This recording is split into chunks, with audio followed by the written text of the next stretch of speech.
Kupunan nila AJ Edu kontra kila Ronjay Abarrientos. As usual ay starter ang sinasabing hinog na rookie na kanilang coach na si AJ Edu. Samantalang itong si Ronjay ay kasalukuyang pang off the bench habang nag-a-adjust pa patong main point guard.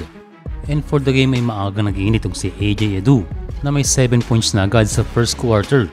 Ito ang maganda sa kanya, nakitang-kita ang mismatch kapag mga local ang kanyang defender. Sulit na sulit itong Rouse sa ating kababayan dahil hindi lang loob pati labas ay mayroon ng 6'10" na si AJ Edu. Pati rin sa mga world import ay pumapalag itong si AJ at nagagamit niya rin ng kanyang advantage sa height at impressive ang footwork kumpara sa ibang big man.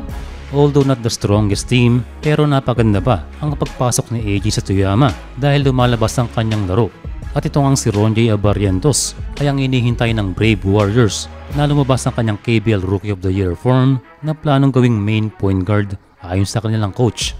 Kaya few minutes pa lang ay pumasok na ang tres ni Ronjay para mapigilan ng momentum ng Toyama Grouses. Pero hindi rin ganun kainit ang kanyang kamay at nag-focus na lamang sa kanyang mga teammates. Samantalang itong si AJ Edu ay sinusupal pa lamang ang mga world imports. Mayroon na agad 8 rebounds itong si AJ sa first half. Samantalang itong si Ronjay ay mayroong 3 assist. After ng ilang minti sa 3 ay naipasok na ni Ronjay ang kanyang second 3. Although malapit yan sa kanyang average sa KBL ay kita pa rin sa buong game na wala pa siya sa 100% kung chemistry sa team ang pag-uusapan.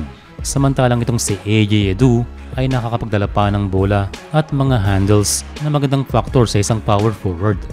Sa second half ay halos buong third quarter pinahinga ang dalawang Pinoy import. Isang magandang block agad ang binitawan ni Edu na best defensive player ng team. Pinasok naman si RD late sa third quarter. Ito namang si AJ ay offensive-minded at pumipitas pa ng mga second chance points. Pagpasok ng fourth quarter ay naghahabol pa rin sila Ronjay. Hindi man makakontribute ay bumawi naman siya sa assist para pangunahan ng team.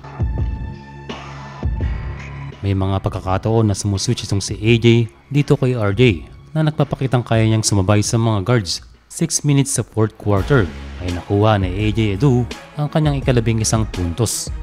Kung babad na babad itong si AJ Edu, kabaligtaran naman kay Ronjay Abarrientos na hindi aabot ang 15 minutos kada game. Meron nga tayong nabasa sa comment section na parang hindi rin masaya si RJ sa kanyang team. Well, may punto naman dahil sanay siya sa kanyang playing time sa KBL, pero medyo maaga pa para sabihing hindi siya happy.